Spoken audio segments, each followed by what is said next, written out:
สบายดีงามๆลูกลูกลงมาพี่แม่มาหาพ่อแม่สบายดีงามๆลูกกินละมมอ่ะลูกกินมมละ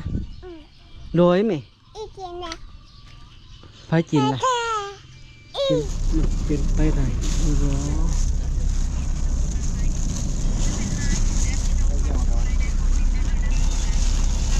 น้องใส่ก็พอแล้วพอไม่น้องหมดคิวเบียงจันทร์ละถ้าพอมาหับนะป้าชมใหญ่ก้อนพอละอันนี้นะลูกสาวโกะพอนะเอ็นนี่นี่โอ้ใหญ่ก้อนพอเลยเอ้าชมมันไม่กับไอโทนี่มาทันตื่นมาลูกยังไม่ตื่นแล้วไม่ตื่นแล้วโอ้อีพอเพิ่งลูกพอขึ้นไปตีมันลูกไหนนะเอาลูกไปล้างหน้าซะ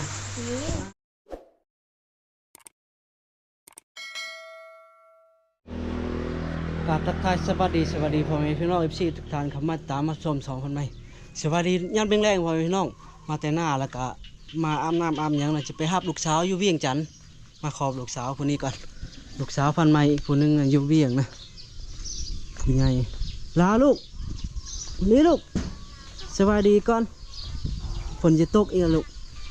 สวัสดีงามๆลูกลูกลงมาพี่แม่มาหาพ่อแม่สบายดีงามๆลูกกินละมมอ่ะลูกกินมมละโดยแม่พายกินละอีบักพี่ป๊อปไปหับเอ้ยก่อนเด้อลูกอยู่แม่เด้อไม่ไหวพอเด้อจังหน่อยฝนตกไปพี่น้องไปหับลูกสาวก่อนนะอยู่เวียงจันทน์ไปหาน้องชายแล้วก็ให้น้องชายไปส่งขึ้นรถยังลูกรถโดยสารบ่ลูกรถเมล์บอกบายลูกบายมา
ทางใหญ่นะผมเป็นน้องทางเด็กเก่านะกายลงเห็นลงมาน้อยนึงไปหาน้องทรายแล้วก็ให้น้องทรายไปส่งนะขึ้นไปเที่ยววิ่งจันทร์ก่อนไปหาลูกสาวไปรับลูกสาวมาลินน้ำนะช่วงพักเที่ยงฟ้าก็ขึ้นแห้งอะดีจะฝนจะตกยามไหนนะ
ข่งอยู่ในนะก็เลยบ่ได้ได้ยามันคิดเข่งเขาเจ้านะก็เลยบ่ได้เนาะนี่นะบายมัดหนึงนะซื้อเอาบายมัดหนึงพอดีแสนกีบนะถึก100 ปลายบาทพ่อแม่น้องแสนกีบเอาไปตอนพ่อแม่อยู่เวียง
ชูเฮ็ดหยังแปลงรถบ่ไปเมื่อลานยานหญ้านะเมื่อยามันนะไปนะแม่มือหาเลย เมื่อหาน้องนะหาน้องวันใหม่น่ะเมื่อบ่ลูก เอาดู โอ้ยเบิ่งหน้ามันก่อนเบิ่งหน้ามันก่อน ขี่ปุ้ยดี โอ้ยเว้าโทรศัพท์เว้าดีแท้ว่าเฮ็ดหยังน่ะแปลงรถบ่ปั่นเข้าก่อน ปุ้ยดี เนาะสูเนาะลุงเนาะปั่นเข้าแล้วจึงออกเมื่อฮอดเดือนใส่นะปั่นเข้าปั่นน้ำก่อนสูเนาะลุงเนาะปั่นเข้าปั่นน้ำเนาะกินข้าวกินน้ำเนาะกินข้าวกินน้ำก่อนจะออกเมื่อห้องอยู่ใส่มาไปเนาะกินข้าวกินน้ำจะออกเมื่อเมื่อหา นี่มาส่วนนี่ ยามพ่อแม่เมื่อหาลูกสาวเป็นปีแล้วล่ะลูกเมื่อว่า ไอตีกินเฮ้ย ไปเมื่อวะเมื่อหายเท่านี้เมื่อวะเมื่อไวละ เมื่อ ในแม่เมื่อวะ ความรู้ฮะ ไปพ่อแม่น้องมันจะกินข้าวกินน้ำนะออกเดินทางไปใส่ค่ะอันใส่กุญแจรถนะ ใส่อันนั้นเลยลงลำพึง เอาคิวอะไรเดี๋ยวตียังแพงเนาะ กินน้ำมันนี่2 มื้อ แพงจังหน่อยเนาะ 2-3 มื้อ3 4 มื้อโค้งสุก สองขั้นนะขั้นนี้เนี่ยโบเป็นตานะขั้นนั้นจิตประสงค์ยอดนิยมแพงนะพ่อแม่น้องคันสีเดืองปีแพงทาอีกคันหนึงก่อนนะทาอีกรอบ8 โมงครึ่งมาถึงไปซื้อปีเดี๋ยวนี้มันแพงซื้อปีแล้วก็เอาไปเลยเนาะพี่เนาะนะน้องสารมาส่งโธ่ครับเทว่าอึ๊บ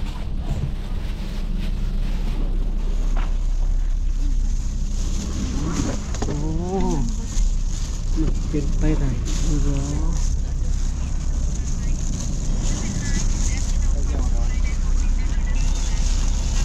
มาใส่ก็นอนดีบ่เป็นรถละพ่อแม่น้องใครได้เนาะลมไปลมมาราคาไรกัน ตอนนั้นบอกว่า300,000เศร้าออกไปเอามา280,000ใครแน่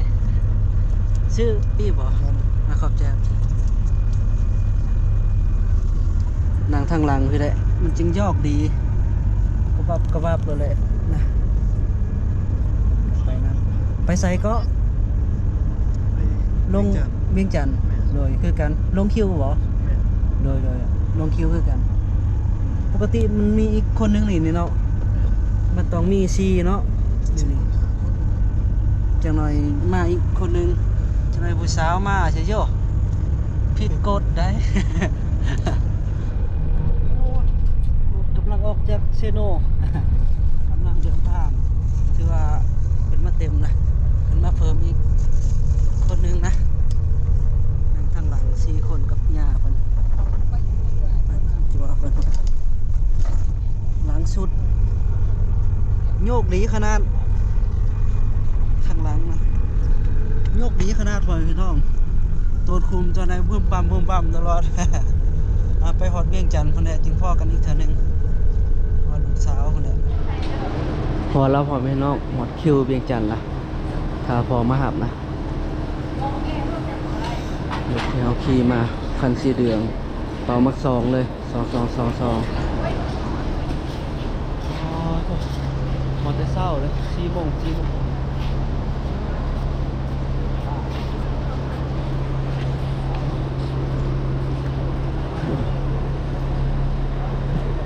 มาหอดบานพ่อเมละพ่อแม่น้องมาหอดบานเมนะบานพ่อวันเมแล้วก็พอตั้งให้เขายังดังเริ่มอยู่พ่อแม่น้องเลยยังดังพื้นดังอันนี้อยู่นะให้เขานะไอ้ควันมันจะขึ้นเทิงพอได้ออกไปเทิงแล้วมันจะออกแถวนี้นะจะมีควันจะขึ้นเทิงเลยจังหน่อยลูกสาวตื่นแล้วก็แม่ตื่นนะแล้วก็น้องสาวหลาน2 คนตื่นจังหน่อยเขาจะหาให้จูเฮ็ดกินข้าวกินน้ำทาลูกทาพร้อมจะตื่นก่อนแม่ตื่นเพื่อนกับประมาณนี้พ่อแม่น้องบ่ใหญ่บ่หรูหราเพื่อนน้อยๆนะป้าชมใหญ่ก่อนพอละอันนี้นะลูกสาวกกพอนะเอ็นนี่นี่โอ้ใหญ่ก่อนพอเลยเอาชมมันไม่กับไอ้โทนี่บ่ทันตื่นบ่ลูกยัง ไม่ตื่นแล้ว ไม่ตื่นแล้วโอ้อีพอเบิ่งลูกพอขึ้นไปตีมันลูกไหนนะเอาลูกไปล้างหน้าซะ นี่ ใหญ่ก่อนพอเลยนะนี่ใหญ่ก่อนพอแล้วโอ้ชุบมะแตงเขาพอให้ชุบมะแตงเขาชุบมะแตงเขาพอแม่ก็ตื่นนะหลายคนนะเดินนอนสวยละลูกหลานหลายเลยมึงดูจะโบเวเฮ้จะบายดีไหมยกมือให้จังไรลูกจะบายดีให้จังไรลูกบายดีโบเวกินอย่างเนี่ยอันน้อยบายดี ไปดี อย่า hoa nhộng ใน Pizza, Này pizza, ơi. pizza thằng นา này เม pizza บายดีแม่ ไปดี นาเมนะเนาะแม่กับเขาแล้วอายุ40แล้วอาจจะหน่อยจะกินข้าวกินน้ำนะพอกำลังเห็ดกินพอได้แต่งกิน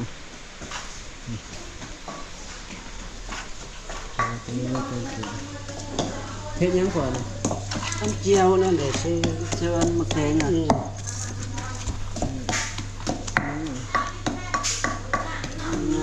เจียวนะ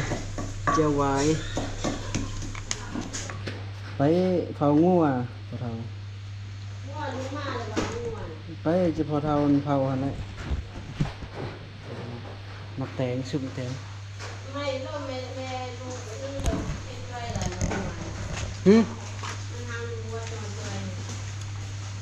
cầm lược phò lại nè hiểu มากินข้าวกินข้าว มันเตมันดงรถกับเรื่องของฝอเรื่องนี้กับเรื่องของการยันจะเอาหยังเขาชมเป็นมันนะ ลองมึงเอา กินข้าว ใน อามัมอู้เป็นคำใหญ่แท้ในนะ มึกบางกลางเนาะกินข้าว มานั่งที่นายมานั่งที่นายรู้มานั่งนี้นะนั่งนี้เป็นมาดู น้อยเอาคำน้อยผม บางกลางแล้วลูกอันนี้บ่เอา โน หุงบ่ โนจังได๋ เอาบ่ระวังกลางเด้อไปตลาดพ่อแม่น้องลืมเอากล่องไปนะโถมยังกับแพงแห้งอันนี้พ่อแม่น้องที่ตลาดนี่ได้พักได้ซีนได้หยังน้อยๆกับแพง น้ำไม่ไหลโลหะ60พันซีนปลา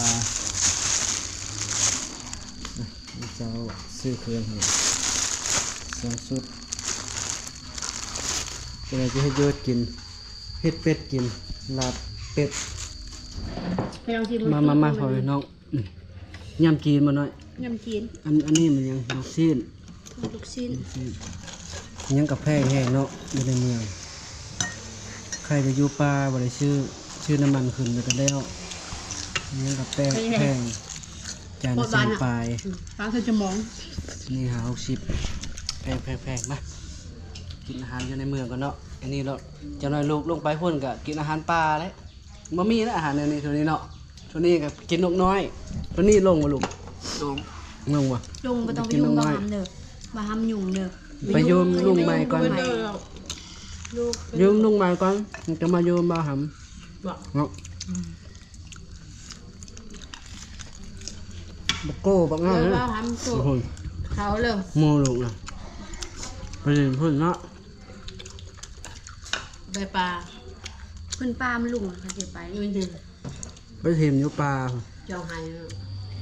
ซอยเป็ดพอพี่น้องนะซีดเป็ดนะเฮ็ดลาบนะ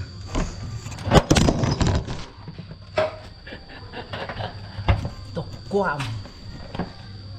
ตกคลอมพอพี่น้องสถานที่เป็ดโลปลายโล6บ่โลละแสนนะโลขีดเผ็ดเลือดแปลงบ่มีพ่อแม่น้องเป็นเป็ดปลอมอะเป็ดอยู่ตลาดอยู่ห้านก็เลยบ่มีเลือดแปลงเขาเจ้าว่าสิให้แต่บ่กล้าเอาเป็ดเขาเจ้าปอกแต่หล่นนะแต่เศร้าพุ่นนะก็เลยบ่กล้ากินเลือดแล้วก็เลยบ่เอานะเลือดนะเฮ็ดลาบไปกับพ่อละแต่ว่าเขาเจ้าฮักก็ขาแต่เศร้าๆน่ะเอาเลือดมาเฮ็ดแปลงก็โอเคอยู่เลือดเต็มกระตุกอยู่เขาเจ้าผู้ใดมาซื้อเขาเจ้าก็บ่เอานะแต่เฮาก็บ่กล้ากินคือกันว่าอยู่ในเมืองนี่มีแต่เงินค้ำพ่อพี่น้องเอ้ยน้องสาวออกตลาดเมื่อกี้ก็ซื้อชุดให้3 ชุดชุดละ100,000ปลาย200,000แล้วไอ้มาแต่ปลาแต่ผู้นะบ่มีชุดใส่ซื้อให้3 ชุดพอได้ไปใส่นะมันน่าจังเบิ่งเอาชุดมา4-5 ชุดบ่น้องสาวว่าเอามาหน่อยแท้บ่โอ้ยอ้ายบ่มีอ้ายคนป่าบ่ น้องสาวก็ได้ซื้อให้นะไปตลาดจ่ายตลาดไปเทื่อนึงน่ะมันเป็นล้านปลายยอมแล้ทำไมจะยอมเลยอยู่ในเมืองบ่ไหวใส่เงินใส่คำเกินโพดเอาผัดบ่มีแน่หาบ่ได้นะ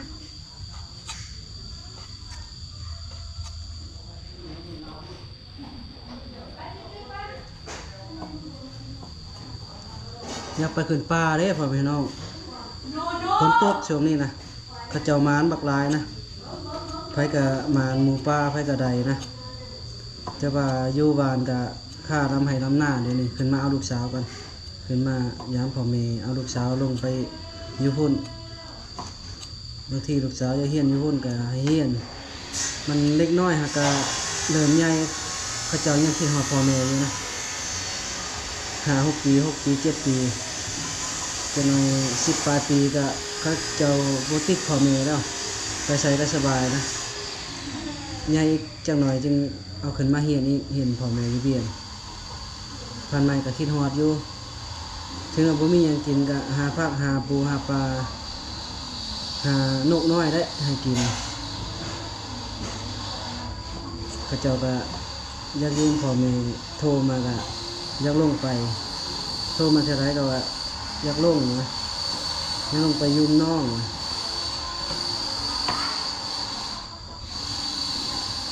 อยู่พี่ก็ได้เฮียนอยู่ได้กินพ่อแม่น้องสาวครับ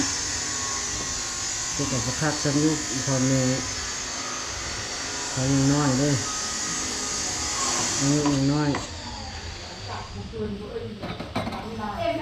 เอาอันนี้ให้หมอขาวมาแกงมาจ้ะมาแกงกัน เจอหมอจะเจอให้น้องเขาแกงเลยทุกคืนนี่มันหลับนอนนะนานเลยนะบัดมันแป้งมันหวานที่ใจก็ไปลาอะไรทำให้มาหามาน้ำเปล่าโตนาไปเอาโอ้ข้าวนี่จ้ะแล้วมันจะเจือจานฝากอันฝากไปเขาต้องสุกอยู่กับพี่เจียนเหรอไปทำงานกับพุทโธเพื่อทำมึงทั้งช่องมาเรียนออกเลยที่สุด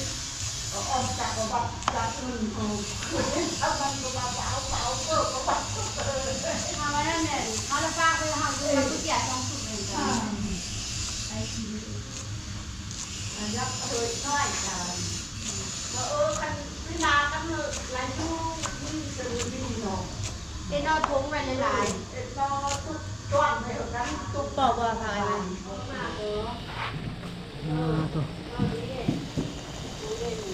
นะฟังพี่น้อง เพียนละแต่เองกำลังดีแล้วหาอีกไหม มาเพิ่นเครื่องที่น้องสาวซื้อให้นะโอ้น้องสาวนี่แท่งอายเลยยังก็มีแต่น้องสาวคนนี้เลยกับอีกคนนึงมาจากไทยไปเห็นงานอยู่ไทยนะมื้ออื่นน่ะมาเอาผ้าลูกแล้วก็พ่อแม่จะเอาลูกไปต่อพาสปอร์ตเอาลูกคนน้อยนะลูกสาวคนน้อยแล้วก็จึงมาพี่นะซื้อชุดให้เป็นชุดเสื้อกล้ามนักพันไม้มักใช้เสื้อกล้ามน้องสาวว่าเอาอีกเสื้อกล้าม1ตัวแล้วก็ชุด2ชุดบ่มีชุดใส่เห็นคือชุดมา3-4ชุดก็ชุดเก่าๆชุดแต่ปีไรน้องสาวโอ้ใส่ตัวเก่าอยู่ว่ะชุดขี้ไล่ชุดพอใส่นะพ่อได้นุ่งได้ใส่สมัยเลยคนป้าคนลงใส่ชุดงามก็สิบ่ได้ชุดที่3ใส่ชุดงามก็ขึ้นป้าขึ้นลงคือเก่าคนป้าชุดธรรมดาชุดอันนี้ไปนั่นแหละโอเคอยู่โซนนี่ก็ขี้ไล่สำหรับคนอื่นเป็นงามสำหรับเฮาของพี่น้องเสื้อก็สีสดใสขนาดเดี๋ยวจะซักก็จะใส่ลองดูนะเรียบร้อยน้องนะซีนกันเป็นซีนเป็นนั่น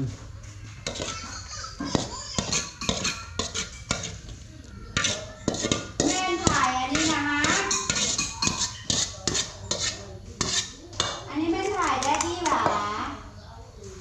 ได้ที่พี่หวา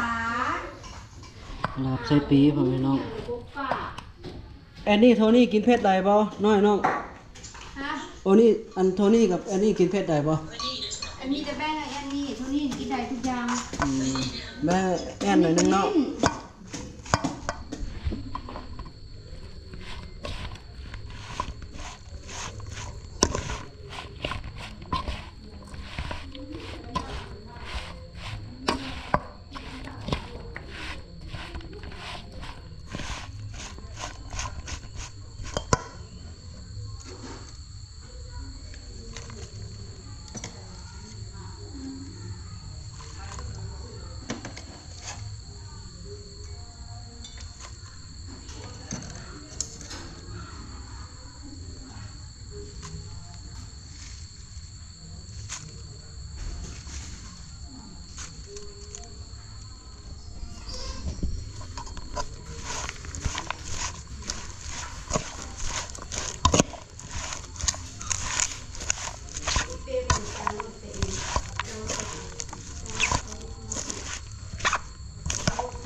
อันตัวมืดบ่เนี่ยน้อยน้องซื้อมาตัวมืดเอานอนนี่โอ้ฮะพ่อแม่พี่น้อง 88,000นะน้องไม่ได้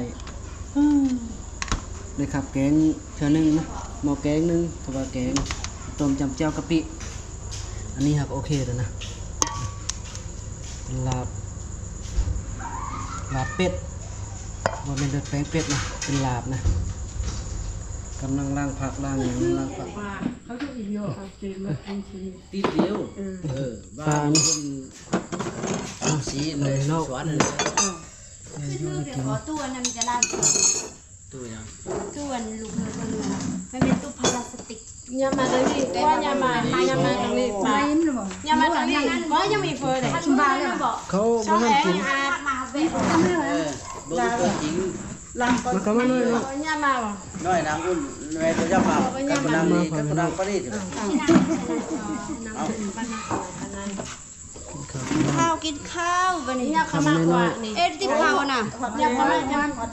ปลาจะไปนิดนึงโอ้ดีละ ยาเป้ายา ไว้กันนะ กันเป็นหน่วยมากกินข้าวย่าเขาอันนั้นเป็นหน่วย มีเดี๋ยวเราเลยมีมายามอ่ะพอดีตรงไหนใกล้เลย ไม่ได้ไอ้น้องอ่ะเราจังข่าวเป็ดไปเราเป็นเรา กินจับเขาก็จะเติมตาข้างนอกนี่ จองด้วยว่าจะเอาเราเลย เจ้าก็ทั้งไรไหนกินแบบมือเอาแม่จุกรอลูก มือเอาเนี่ยก็เศร้าโกมนะ ลูกให้สบายดี สบายดี ลูกอาบน้ำบ่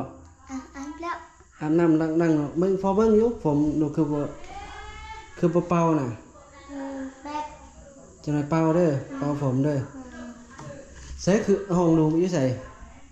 ห้องลูกนอนตอนนี้บ่ลูกเลยนอนอยู่บ่ตัวนี้ บ่ได้ ลูกบ่ได้นอนบ่ เด็ก มีแต่เครื่องหยังเอาเครื่องอันนี้มาเมียนบ่เครื่องน้องบ่นี่เครื่องน้องเอามาปะนี่บ่ นี่คือน้องคันผมอันนี้คันผมอันนี้หมวก ใช้หมูดูไปซะ หมูอันยัง หมูอันนั้นอยู่หมูปอนกระปุกน่ะ มดเรียนกันยังปอนนะ เรียนลูกกับปอน ยังกับปอน ปอนมดที่มันเป็นเงิน ตัวนั้นเป็นเงินลูกปอนเบิด เออ ใบแสนใบนั่นกับปอนใบ10,000ใบพันลูกกับปอน มีไว้หยังเนี่ยฮะ ไปสุนพันก็ยังปอนละ แม่ละพันกับปอนปอนให้หมูยังอะลูกนี่ พัน บัดลูกจะลงลูกจังขามันเนาะ บอก ลูกจะเอาลงเป็นแนวนี้บ่เอาลงแล้วยังเป็นแนวนี้นะเจ้าไอ้น้องมันรักทุบใช้ให้ลูกได้ ขึ้นห้อง อีน้องมันดื้อแล้วอีน้องมันจับไม่ค้อนฟาดแล้วอีน้อง กับต้องเอาลงเก็บไว้ เอาไว้อยู่พี่ปีได้ดอกดูจะขึ้นมาอีกซะอีกปีหน้าปีเนอร์ดูจะขึ้นมาอีก ป3ป4ซะ มันประเสียดูขึ้นมาอีกเนาะ เออ ดูไปเฮียนอยู่พุ่นอีกปีนึงก่อนเนาะอยู่กับน้องเนาะ เ